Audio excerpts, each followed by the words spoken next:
noite a todos. Os irmãos podem tomar os seus assentos, ficar à vontade. Louvado seja Deus por mais um culto. Que privilégio poder cultuar a Deus junto com a igreja. Que privilégio poder cear junto com o povo de Deus. Como o Beto disse, confiante do perdão de pecados e cheio de esperança daquele grande dia, né? Nosso coração deve de fato mesmo transbordar e amar, desejar isso. Bom, seguimos nós na nossa série de mensagens sobre os atributos de Deus. Hoje nós vamos falar hoje é o quarto sermão sobre os atributos de Deus, e nós vamos falar sobre a onipresença de Deus. E eu queria ver se tem alguma criança aqui acima de 5 anos. Nenhuma, né? Só o Davi? Pode sentar junto com a Lorena ali, Davizão. Junto com a tia Lô. Tem uma tarefinha para você, meu amigo.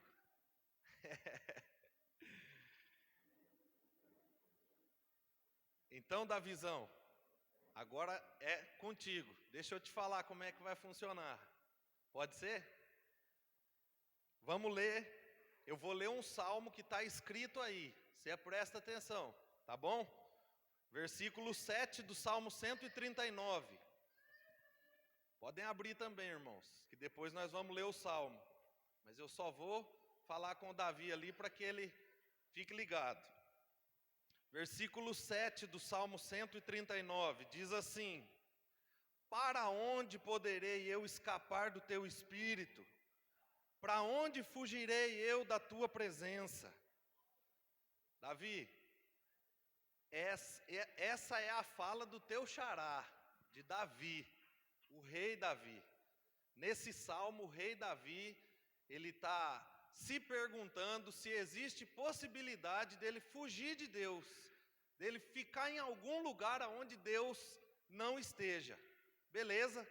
E eu queria pedir para você agora fazer o seguinte: eu queria pedir para você fazer 2 desenhos aí nessa folha, um na parte da frente e um na parte de trás, de 2 lugares que você gosta muito de estar, 2 lugares que você gosta muito, os 2 que você mais gosta, um na parte da frente e um na parte de trás, beleza? Depois eu vou falar com você de novo, tá bom? Então vamos seguir aqui, gente. Falando sobre a onipresença de Deus, irmãos. Falando sobre a onipresença de Deus. Nós temos que pensar, e de forma bem simples, todo mundo pensa quando se fala sobre a onipresença de Deus. Todo mundo pensa, Deus está em todos os lugares. Isso é a onipresença. Então eu queria ler o Salmo 139, os versos de 7 a 10, e aí depois eu vou continuar, nós vamos fazer aqui algumas observações. Salmo 139, versos de 7 a 10, diz o seguinte: Para onde poderei eu escapar do teu espírito? Para onde poderei fugir da tua presença? Se eu subir aos céus, lá estás. Se eu fizer a minha cama na sepultura, também lá estás. Se eu subir com as asas da alvorada e morar na extremidade do mar, mesmo ali a tua mão direita me guiará e me sustentará. Vamos ler os versos 11 e 12. Mesmo que eu diga que as trevas me encobrirão e que a luz se tornará noite ao meu redor, verei que nem as trevas são escuras para ti. A noite brilhará como o dia, pois para ti as trevas são luz. Vamos ter mais uma palavra de oração. Deus, obrigado. Obrigado por tua graça e bondade conosco, com o teu povo. Nós estamos aqui porque te amamos, porque temos compromisso com o Senhor e com a tua igreja, mas porque também queremos ouvir a tua palavra, sermos cheios da tua palavra, na direção do teu Espírito, e queremos aprender do Senhor. E eu te peço, Pai, que o Senhor faça isso por nós, por intermédio da Tua palavra e na ação do Teu Espírito. Que o Senhor nos ensine, que o Senhor fale ao nosso coração, de forma especial, no coração de cada um, Pai. Porque nós estamos esperando isso, e é isso que nós devemos esperar da Tua palavra, Pai. Te louvamos por esse momento, em nome de Jesus. Amém.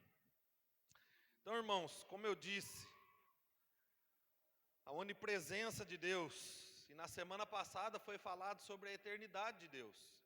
Então, da mesma forma que Deus é eterno, Ele não tem limite de tempo, Deus também não tem limite de espaço, Deus não tem limite de dimensão, Deus não tem limite de tamanho, da mesma maneira que Ele não tem limite de tempo. E nós podemos entender, irmãos, a onipresença da seguinte maneira: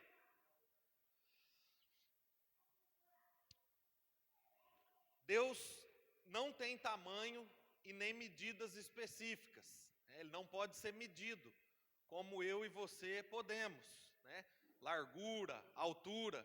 Então Deus não tem tamanho e nem medidas específicas como nós. Por isso, Ele está presente em cada ponto do espaço, em cada ambiente do espaço, em cada lugar do espaço, Deus está presente. E Ele está presente de forma completa, em toda a sua completude. Não é parte de Deus aqui e parte de Deus ali. É o Deus presente de forma completa em todos os espaços. O que seria Deus de forma completa em todos os espaços? Deus Pai, Deus Filho, Deus Espírito Santo, Deus com todos os seus atributos, o Deus a quem nós adoramos, o Deus que a Bíblia nos apresenta, está presente em todos os espaços. Ele ocupa cada ponto do espaço de forma completa. Por exemplo, eu tenho 1,81 m de altura e devo ter uns 10 centímetros de largura. Estou brincando.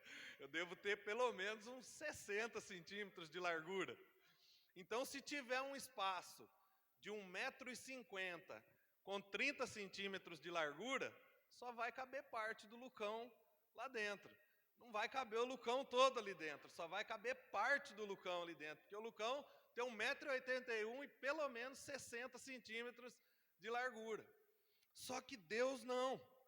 Diferente de nós, que somos limitados em espaço, né?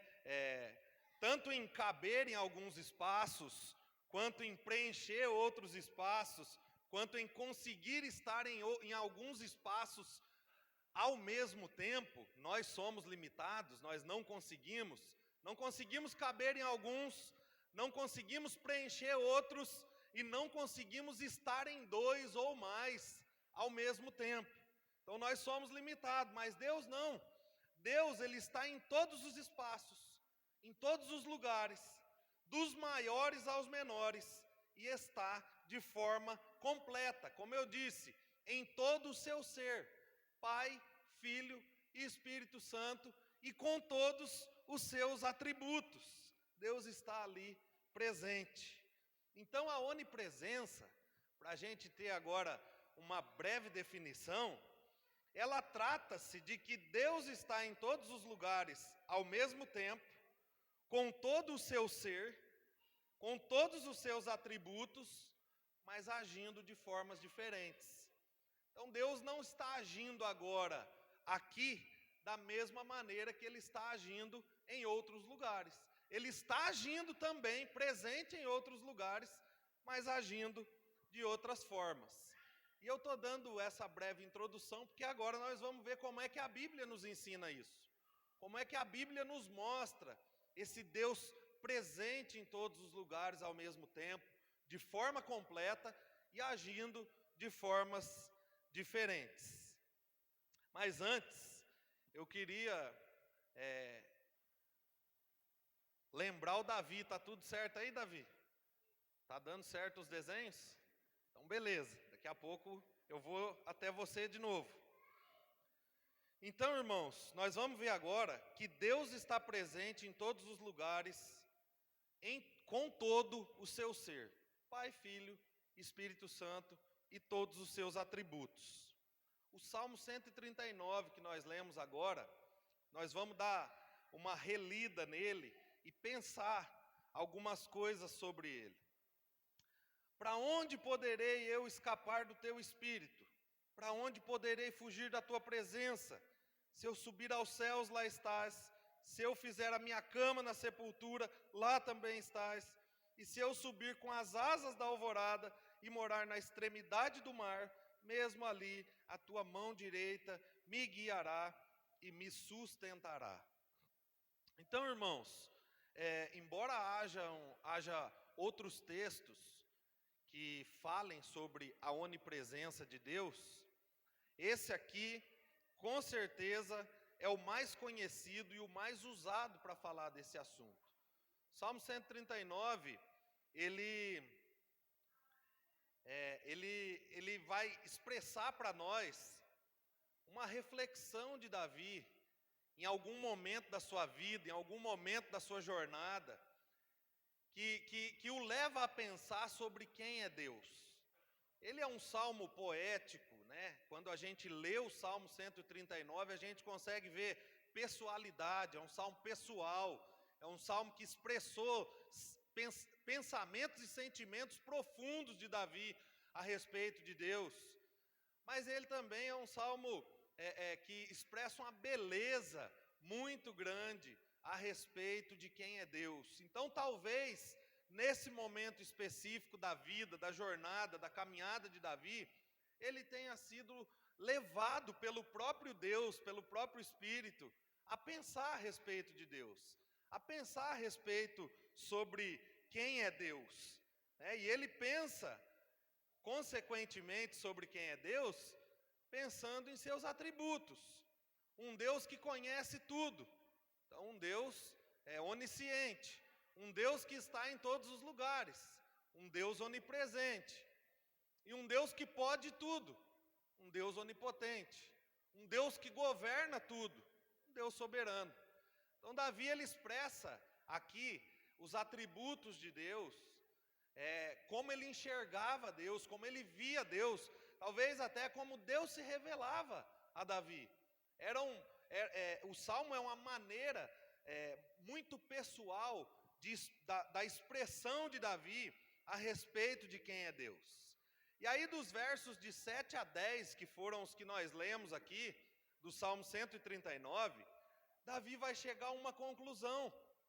E a conclusão que ele chega é que ele poderia tentar se esconder de Deus para fazer alguma coisa, ou tentar se esconder de Deus por ter feito alguma coisa, mas em todos esses lugares, se escondendo para fazer algo, ou se escondendo por ter feito algo, a certeza que ele tinha é que Deus estava lá. Sem dúvida nenhuma, com muita convicção, Davi entendeu que era impossível fugir da presença de Deus.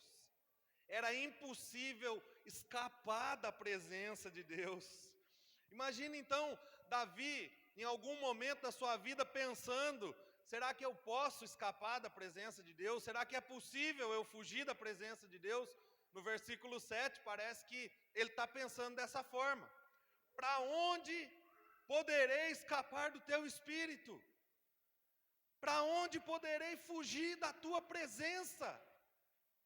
É como se Davi tivesse buscando um meio de fugir de Deus.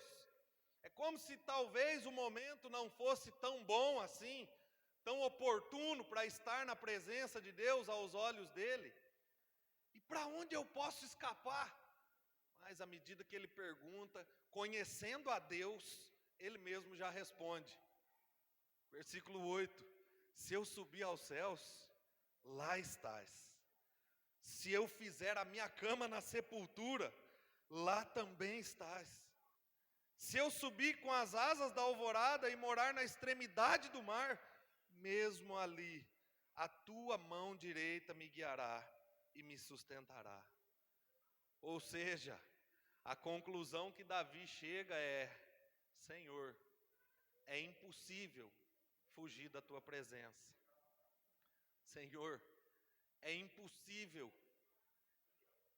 escapar do teu Espírito. É impossível que eu faça algo sem que os teus olhos não estejam postos sobre mim. É impossível que eu diga algo sem que o Senhor não esteja do meu lado. É impossível que eu tente fazer isso em qualquer outro lugar, sem que lá o Senhor não esteja. Que coisa maravilhosa, meu irmão e minha irmã. E vocês já pensaram, em algum momento da vida de vocês, em fugir, em escapar da presença de Deus? Vocês já passaram por algum momento da vida de vocês, que a pergunta era, como é que eu faço agora para sair? Como é que eu posso escapar de Deus agora? Aonde eu fico diante dessa situação? Eu quero estar em todos os lugares, menos na presença de Deus. Já aconteceu isso com você?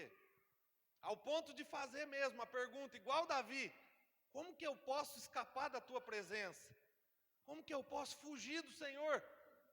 Eu quero fugir do teu Espírito. Normalmente, irmãos, nós fazemos essas perguntas, nós queremos fugir da presença de Deus, quando nós sabemos que nós estamos fazendo algo errado. Quando nós sabemos que nós estamos vivendo ou fazendo coisas que desagradam a Deus.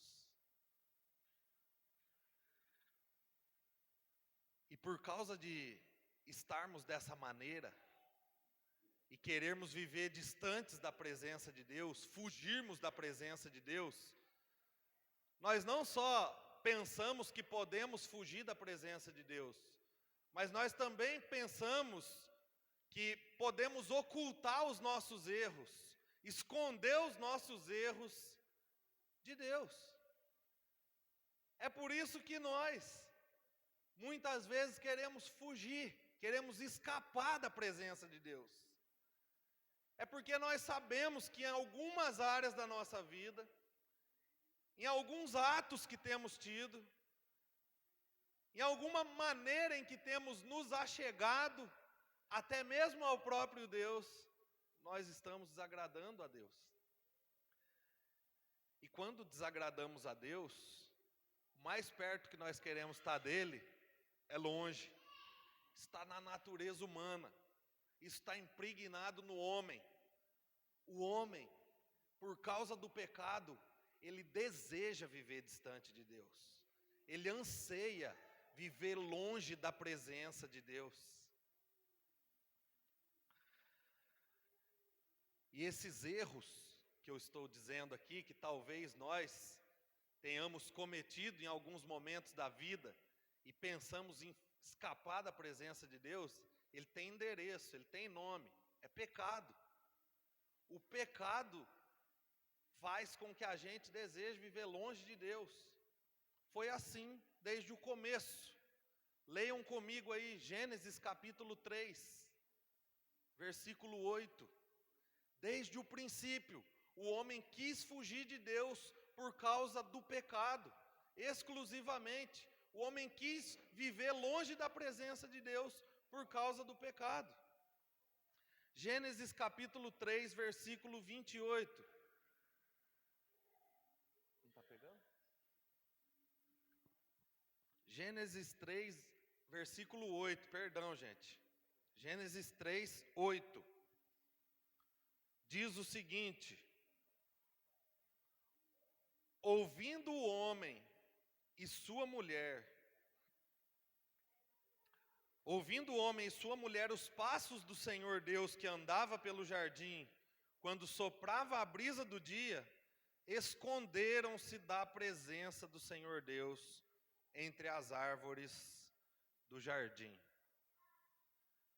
Deus tinha dado a ordem para Adão e Eva: comam de tudo, menos da árvore do conhecimento do bem e do mal, porque o dia que dela vocês comerem, vocês morrerão.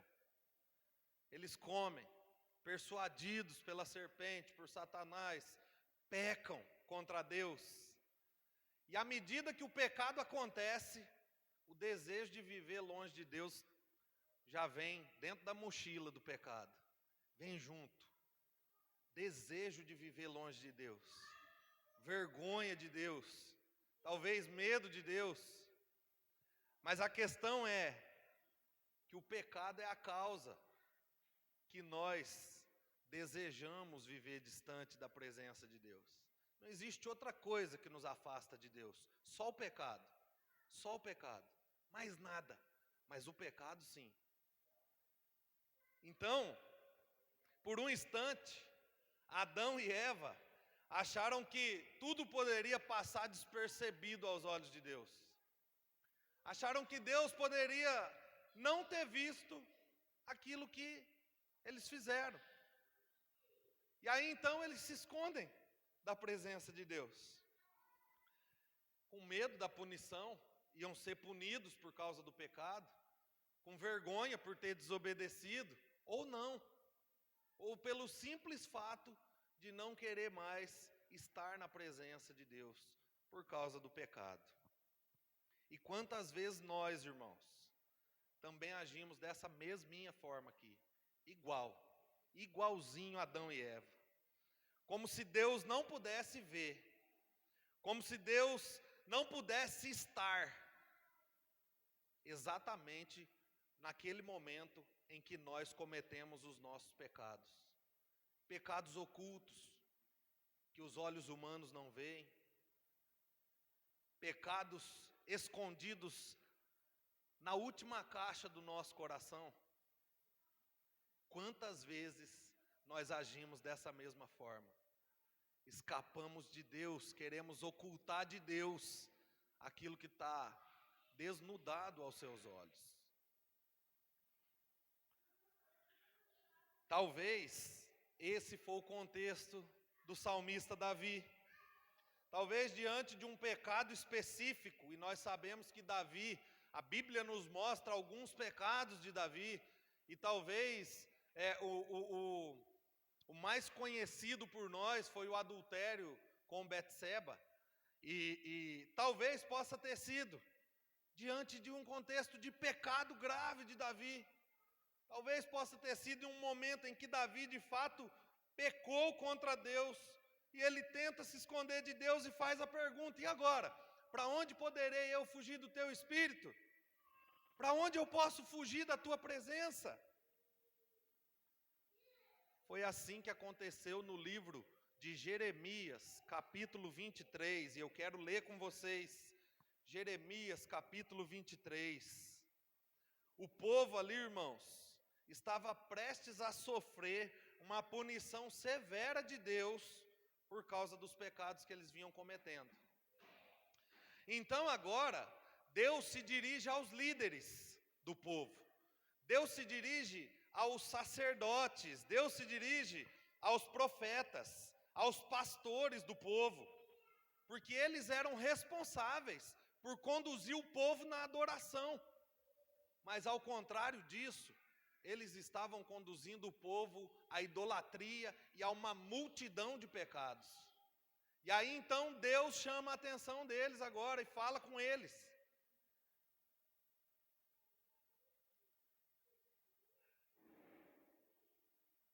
Versículo 23 e 24. Esses homens, irmãos, eles faziam tudo como se Deus estivesse distante deles. É como se Deus não estivesse presente, é como se Deus não estivesse vendo. Então eles conduziam o povo às atrocidades de pecado. E aí, olha como Deus se achega a esses líderes. Versículo 23 diz o seguinte: sou eu apenas um Deus de perto? Ou seja, eu só enxergo se eu estiver do teu lado? Pergunta o Senhor. E não também um Deus de longe? Eu não enxergo de longe não? Estou com um problema de vista? Poderá alguém esconder-se sem que eu veja? Pergunta o Senhor. Não sou eu aquele que enche os céus e a terra? Pergunta o Senhor. Então, Deus faz perguntas bem objetivas para o momento bem oportuno. Vocês acham que eu só enxergo se vocês me verem aí? Ou vocês acham que eu não consigo enxergar em todos os lugares? Eu sou um Deus que enche toda a terra. Eu ocupo todos os espaços. Eu estou em todos os lugares. Então eu estou vendo tudo que vocês estão fazendo. Deus mostra àqueles líderes que Ele ocupa todos os espaços da terra. E que Ele está em todos os lugares.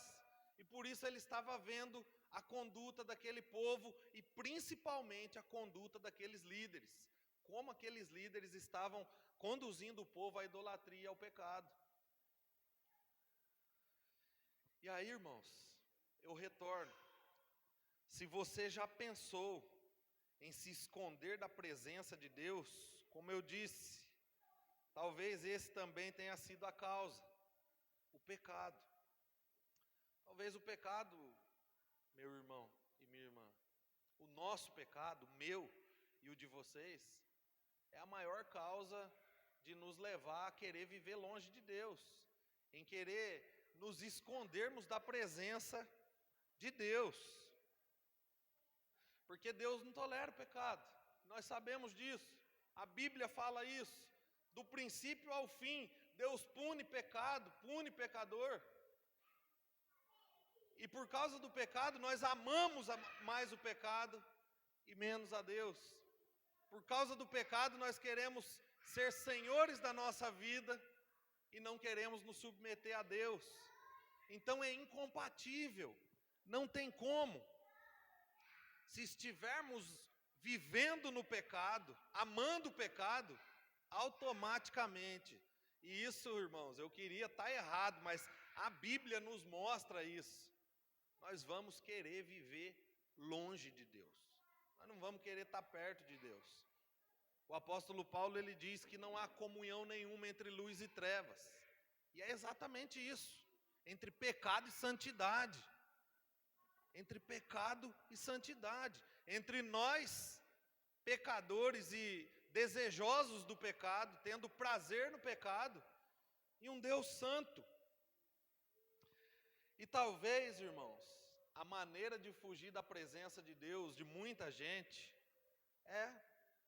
eu vou deixar de ir na igreja, eu não vou mais não, eu não vou ler mais a Bíblia não, porque a Bíblia é muito dura, e confronta demais o meu pecado, eu não vou ler não, eu não tenho vontade de orar mais não, porque é perca de tempo, eu vou orar para quê?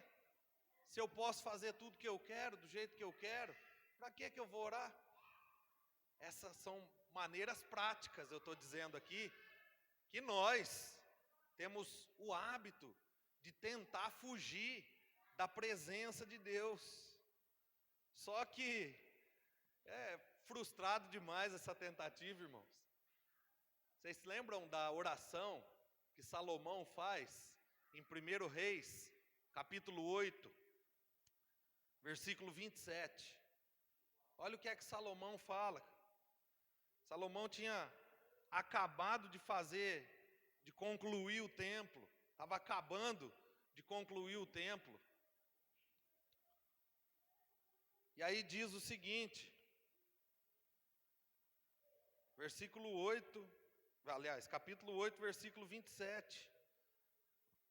Será possível que Deus habite na terra? Diz Salomão.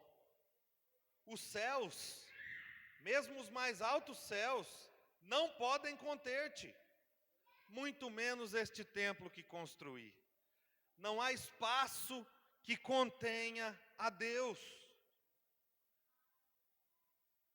Salomão, ele diz, olha, eu estou fazendo um templo para o Senhor habitar e se encontrar com o seu povo, para o seu povo te encontrar lá, mas eu sei que não existe espaço que contenha o Senhor. E é assim também conosco. Essa deve ser a conclusão que nós devemos chegar. A mesma conclusão que Davi. Nós podemos estar no céu, nós podemos estar debaixo da terra, nós podemos estar na profundeza do mar, nós podemos ir até para as trevas, porque até as trevas para Deus são luz, porque Ele é a luz do mundo. Não tem como fugir da presença de Deus. Nós precisamos ter consciência disso. Não importa se você não quer Deus, não tem problema. Não importa se você não ama mais Deus, mas não tem como fugir de Deus. É impossível fugir de Deus. Ah não, mas é duro demais seguir a Deus, não tem problema. Deus está lá, no meio da tua murmuração, no meio das tuas reclamações, no meio dos teus choros. Ele está no ato do teu pecado. Isso deve gerar temor no nosso coração, gente. No ato do nosso pecado, Deus está. No ato do nosso pecado, gente. Pelo amor de Deus, Deus está. Deus está presente. Nós precisamos começar a olhar para Deus como Ele é. Não como nós queremos que Ele seja. Ele é Deus. Ele é esse Deus aqui. Deus está presente, irmãos, em todos os lugares. E nós não podemos fugir da presença dEle de maneira nenhuma, querendo nós estarmos na presença dEle ou não. Desejando nós estarmos na presença dEle ou não. Ah, mas a Bíblia fala que Deus está distante do povo tal, que Deus se fez distante de tal povo. Ali, todos esses textos, quando a Bíblia diz isso, não está querendo dizer que Deus não está presente. Deus entregou o povo às suas próprias mazelas, aos seus próprios pecados. É o que o apóstolo Paulo vai falar em Romanos capítulo 1, versículos de 18 ao 31, que é a pior coisa que pode acontecer, é o abandono de Deus às nossas próprias vontades, é Deus deixar a gente viver do jeito que a gente quer, é não ter mais correção, não ter mais punição. Nós precisamos olhar para Deus como Ele é. Aquilo que nós pensamos que vai ficar escondido, que pode ficar oculto, pode ficar das pessoas que nós amamos, do pastor, da esposa, do esposo, dos filhos, pode ficar, mas de Deus não. Está tão claro quanto essa luz aqui, em todos os lugares, em todos os momentos da nossa vida, porque Deus está lá, sempre esteve, sempre vai estar. E antes da gente passar para o próximo ponto, tudo certo? Terminou? Vai terminar? Então, já vou te passar a segunda etapa.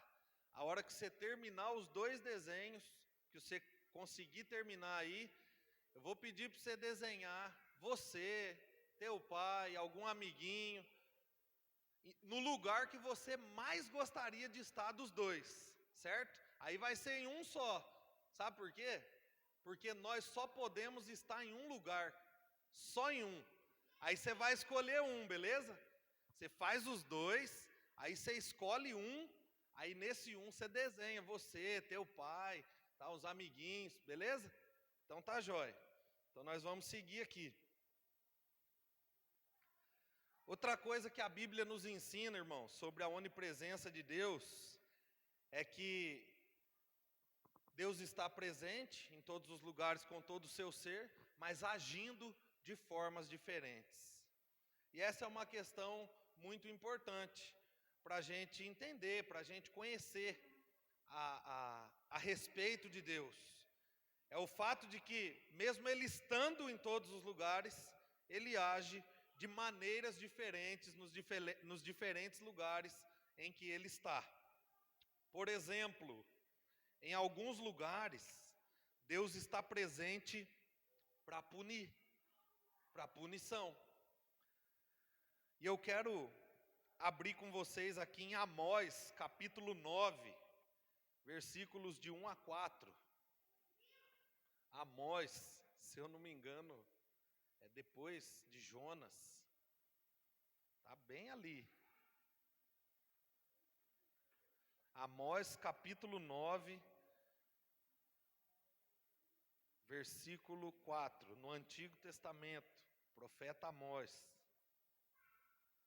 depois de Joel. Isso. Depois de Joel. Então é isso que Deus, o próprio Deus vai falar para o profeta Amós aqui sobre o povo de Israel.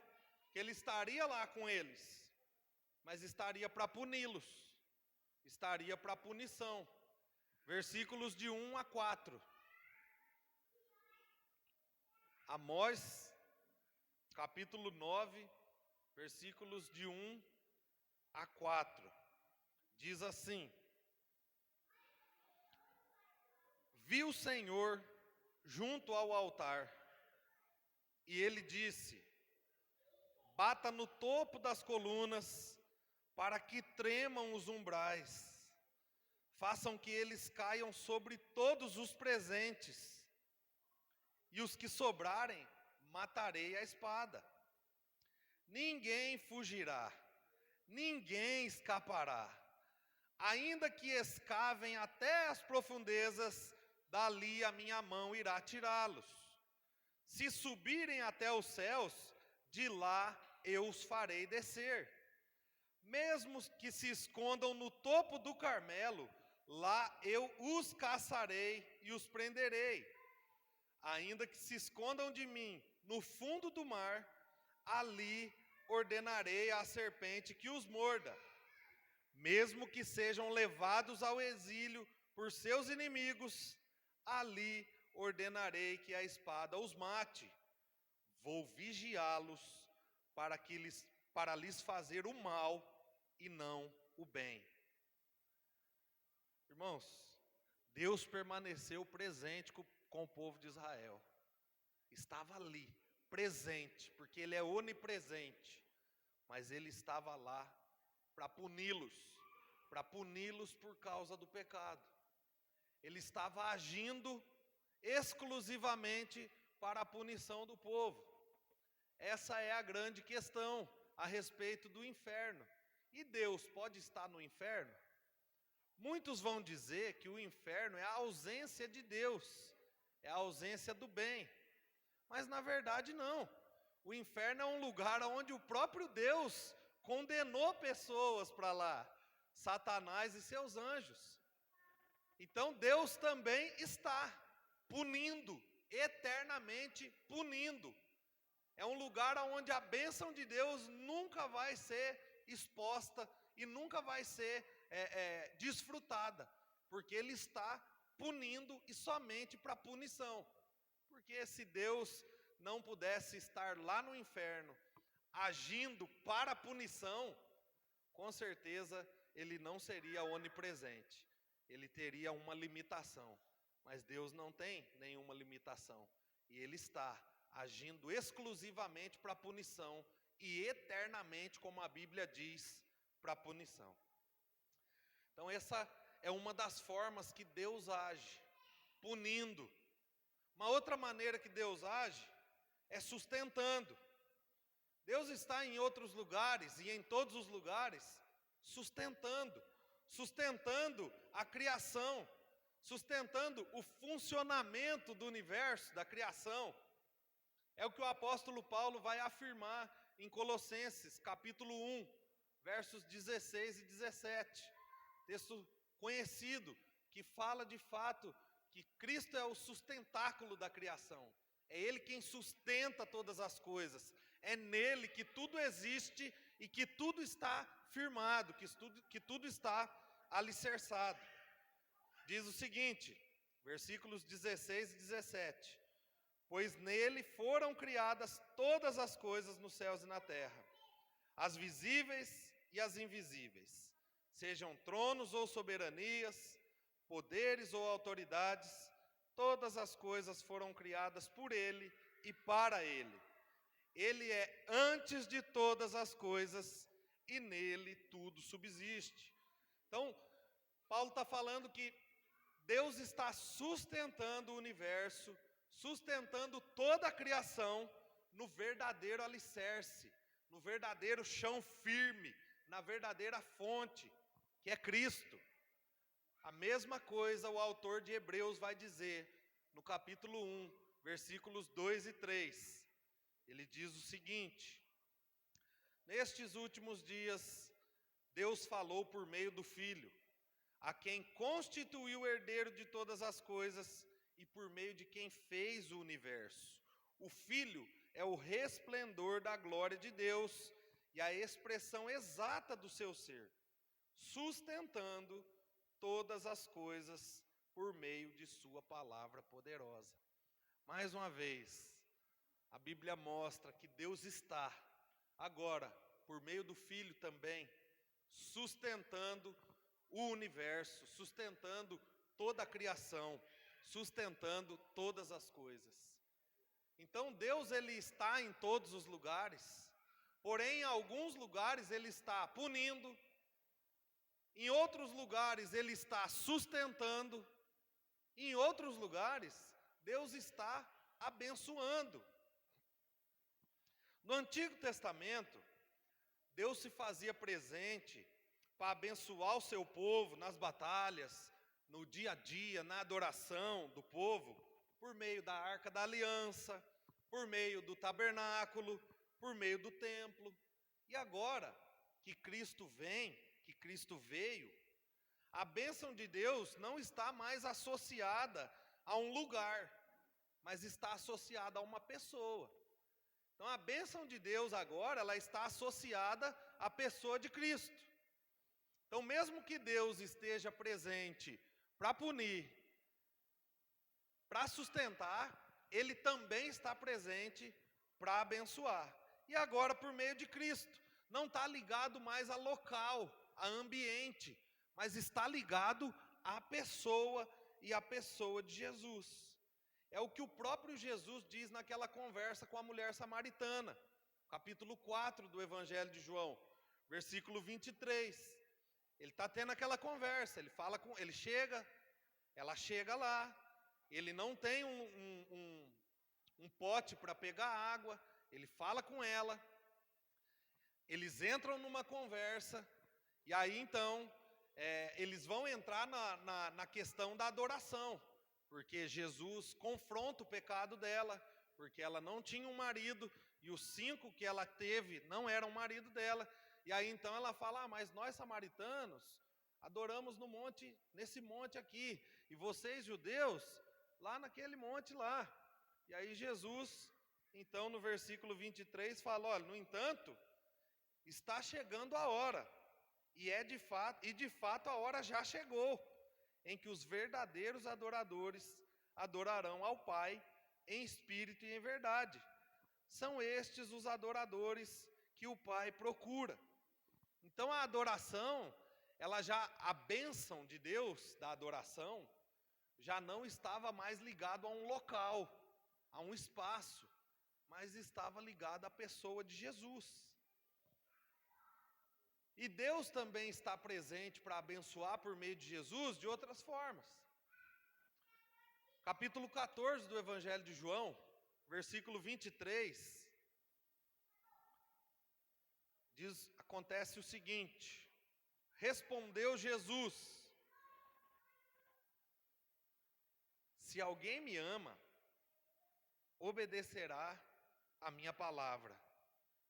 Jesus está falando, olha, aquele que me ama, obedece a minha palavra.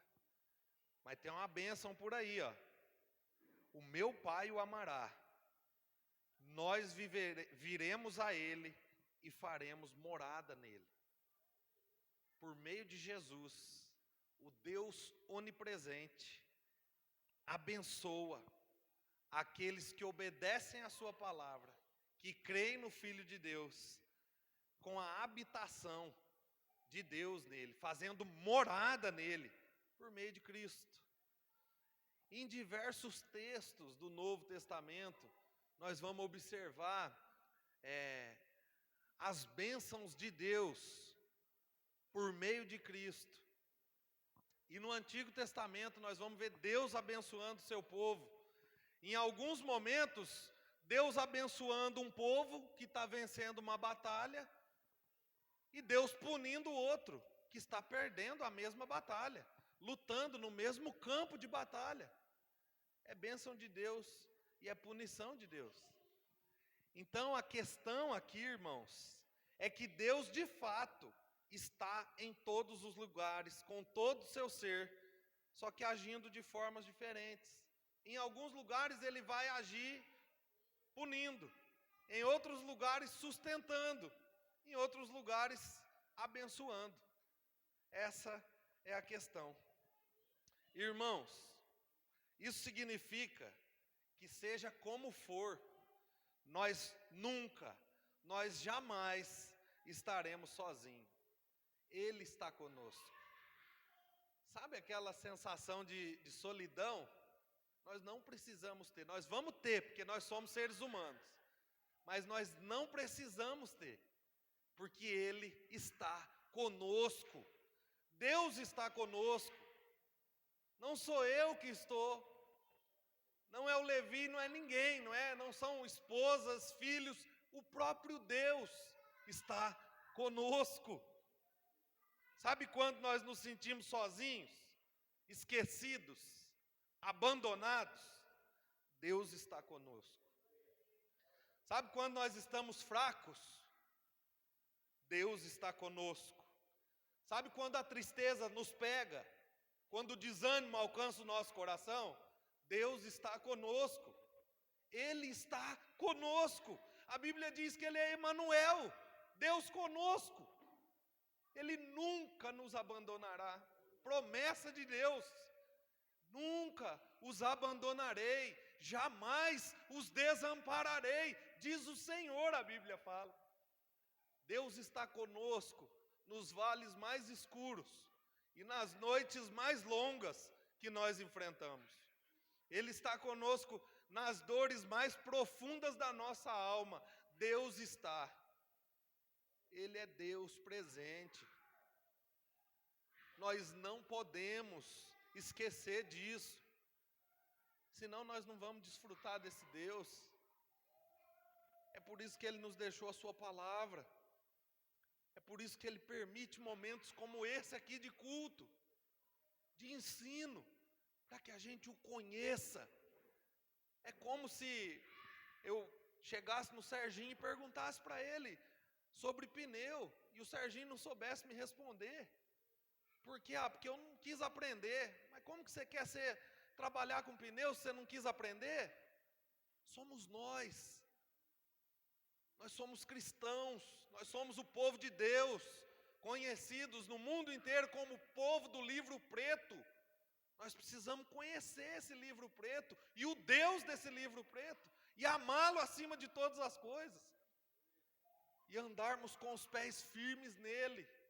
Ele está conosco. Beto orando aqui pelos nossos irmãos perseguidos que estão morrendo enquanto nós estamos comendo em casa ou enquanto nós estamos passeando com a nossa família. Eles estão morrendo de verdade por causa de Cristo. Mas o mesmo Deus que está conosco aqui está com eles lá, o mesmo. Deus está. Deus está.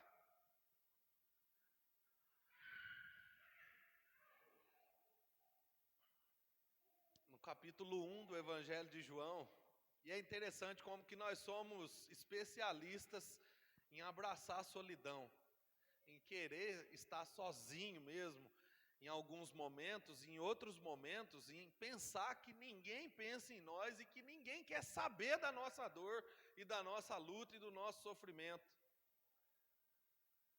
E é interessante que a Bíblia nos mostra um caso em que um homem chamado Natanael, ele vai até Jesus, empurrado. E aí Jesus vê esse homem e fala: olha, eis aí um israelita que nele não há falsidade nenhuma. E aquele cara sozinho, né, aparentemente sozinho, o excluído, da onde que você me conhece? E aí olha o que Jesus fala para ele: eu estava lá, quando você estava lá debaixo daquela figueira ainda, antes do teu irmão te chamar, eu estava lá. Deus estava presente com ele lá, no momento em que ele achou que ele estava sozinho, no momento em que ele pensou que ele estivesse talvez até abandonado, que ninguém se importasse com a causa dele. Ninguém sabe o que ele estava pensando, a Bíblia não fala o que estava acontecendo, mas o fato é que ele achava que estava sozinho, porque depois disso ele fala: tu és o Filho de Deus, tu és o Cristo, o Filho de Deus. Ele reconhece a Jesus, porque Deus é um Deus pessoal, Deus está conosco, Deus não nos abandonará em nenhum momento, até nesses, quando a gente estava como Natanael, pensando que estávamos sozinhos, Deus está. E Deus está presente aqui, irmãos. Se tivesse uma pessoa, Ele estava. Se tivesse 500, Ele estava. E nós estamos aqui em alguns, e Ele está, porque Ele é Deus conosco. Ele nunca nos abandonará. E Ele pode estar agindo aqui também das três formas. Ele pode estar punindo pecados. Ele pode estar nos levando à consciência do pecado. Ele pode estar fazendo como Ele fez de fato com Adão e Eva. Ele puniu Adão e Eva com a morte, mas trouxe plena consciência do pecado.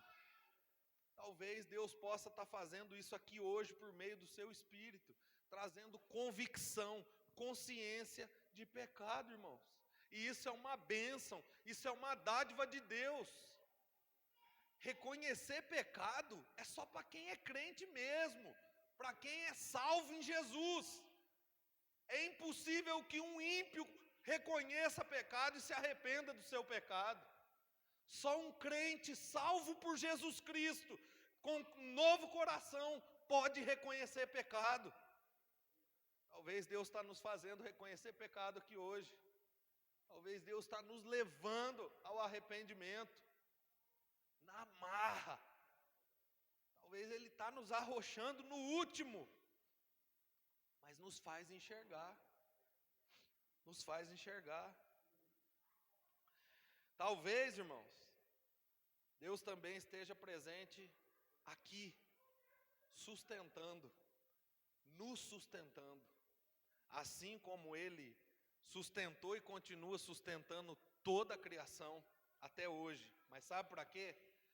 Para que os seus propósitos se cumpram perfeitamente, como Ele mesmo propôs. Deus é o Deus que de fato não perde uma batalha.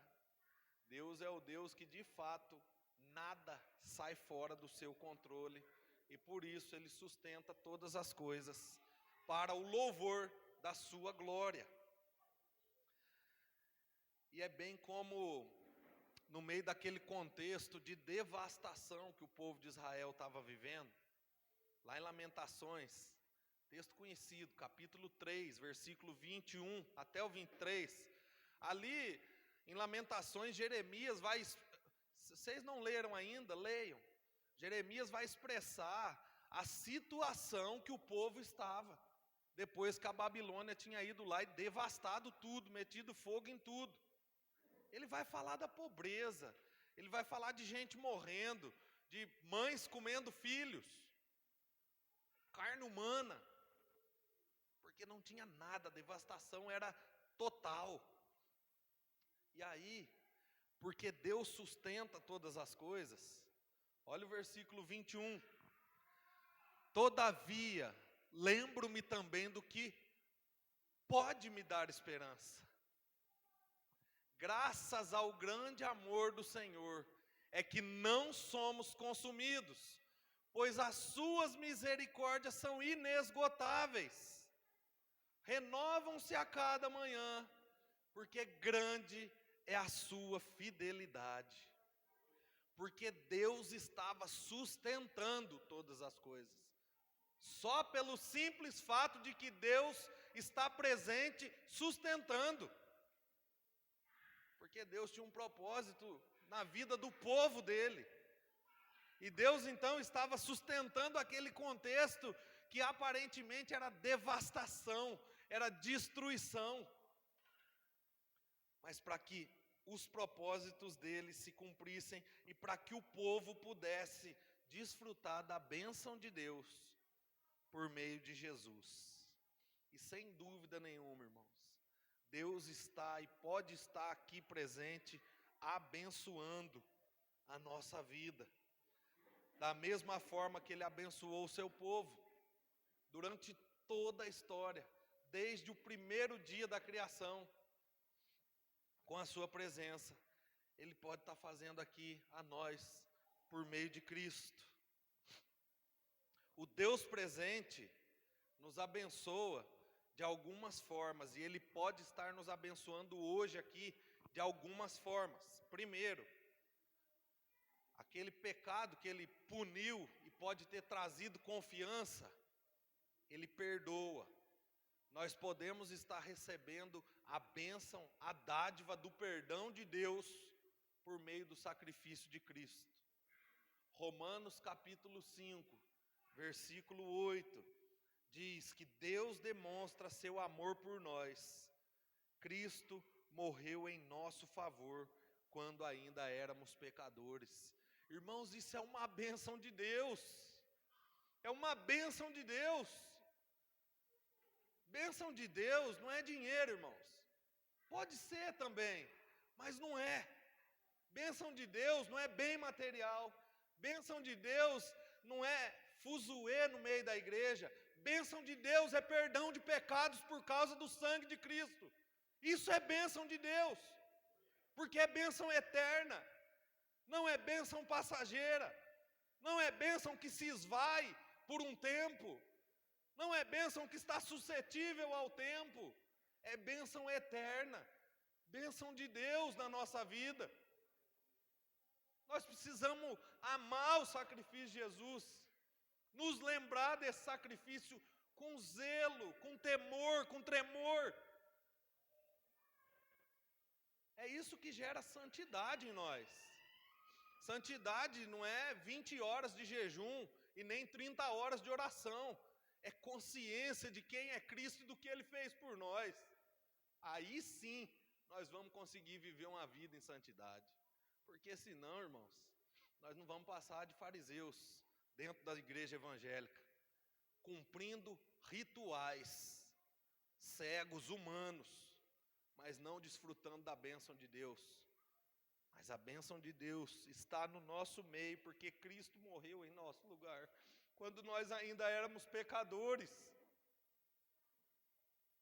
Além disso, Deus nos abençoa, gerando fé em nossos corações, por meio da palavra.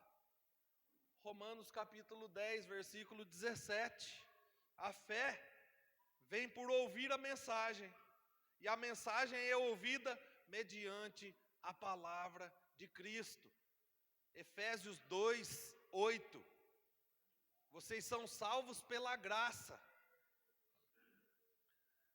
por meio da fé. Isso não vem de vós, é um dom de Deus. A fé é uma dádiva de Deus, meu irmão. E não é a fé de que eu posso ganhar dinheiro, não. Não é a fé de que eu posso conquistar alguém, não. Não é esse tipo de fé, não. É a fé para a salvação. Só o povo de Deus tem, é uma bênção de Deus. É a fé no sacrifício de Jesus por causa dos nossos pecados. Essa fé é bênção de Deus para o seu povo. É bênção de Deus para a igreja, irmãos. É bênção de Deus para nós. E Ele ainda nos abençoa, nos adotando, nos fazendo filho. João 1,12. Versículo que a gente usa e usava para todo quanto é lado. Mas olha, A todos aos que receberam, aos que creram em seu nome, agora receberam a bênção. Deu-lhes o direito de serem chamados filhos de Deus. Percebe, irmãos, como que o povo tem pregado bênção invertida? Como que o povo tem pregado uma bênção que não existe na Bíblia? Essa é a questão. E esse tipo de bênção que tem sido pregado é a bênção que enche essas cadeiras que estão vazias aí, ó. É esse tipo de bênção. É o que enche cadeira. Mas nós não queremos encher cadeira, não. Nós queremos apontar o caminho da eternidade. E nós sabemos que lá não é cadeira cheia, não. Porque muitos vão ser chamados, mas poucos vão receber a bênção de ser escolhidos. Poucos. Jesus falou, porta larga, entra muita gente, mas está levando a perdição. A estreita, são poucos que vão entrar lá, mas vão herdar a vida. Então nós não podemos inverter as coisas na nossa mente e no nosso coração. Deus nos abençoa nos fazendo filhos. Deus nos salva por meio do Evangelho. O Evangelho é o poder de Deus para a salvação de todo aquele que crê. Esse é o Deus onipresente, irmãos. É o Deus que está presente em todos os lugares. É o Deus que está aqui, agora, agindo. E é o Deus que pode estar agora em inúmeras igrejas, punindo, mas também salvando. E eu creio exatamente nesse Deus. Desse jeitinho aqui que eu falei para vocês. Sem acrescentar e nem diminuir. Então que nós tenhamos segurança e convicção da presença de Deus em todos os lugares, com todo o seu ser, agindo de forma diferente, mas abençoando ainda hoje com a dádiva da salvação por meio de Jesus. Deus continua salvando. Ah, mas eu não tinha entendido ainda. Às vezes eu estou 30 anos na igreja, não entendi. Se entendeu hoje, recebeu a bênção da salvação. Ah, mas eu estou 10 anos na igreja, ainda não tinha entendido. Se entendeu hoje, recebeu a bênção da salvação. Mas e eu que nasci e cresci na igreja? Se nunca entendeu, mas entendeu hoje, recebeu a bênção da salvação. Cristo continua salvando ainda hoje. E eu quero encerrar com uma frase de um teólogo holandês que eu li essa semana, enquanto eu estudava esse assunto. E ele diz o seguinte: não há absolutamente lugar nenhum para onde você possa fugir de Deus. Você quer fugir dele? Fuja para ele. Então é o conselho que nós devemos seguir. Quer fugir de Deus? Quer fugir da presença de Deus? Fuja para ele. Se renda a ele. Se curve a ele. Agora, por meio dessa palavra. Vamos orar? Senhor, nós nos colocamos diante de Ti, Pai. Nós sabemos que o Senhor está aqui. Ainda que a gente não sinta nada, ainda que não haja nenhum arrepio, nenhum calafrio, nenhum movimento estranho aqui no nosso meio, nós sabemos que o Senhor está aqui, porque a Tua palavra nos diz que o Senhor está aqui. E nós Te louvamos por isso, Deus. Nós Te louvamos por isso. O Senhor é o Deus que tem ganhado o nosso coração a cada dia, a cada domingo. À medida em que nós o conhecemos mais, nós o amamos mais. O Senhor é glorioso, Senhor. Tu és maravilhoso demais. Nós Te amamos, Senhor, e nós Te pedimos, tem misericórdia de nós. Que nós possamos, ó Deus, reconhecer a Tua presença no nosso meio, em todo o tempo, em todos os lugares. Que isso também nos ajude, nos prive do pecado, nos livra do pecado, nos livra das astutas ciladas do diabo. Deus, ajuda-nos a olharmos para o Senhor.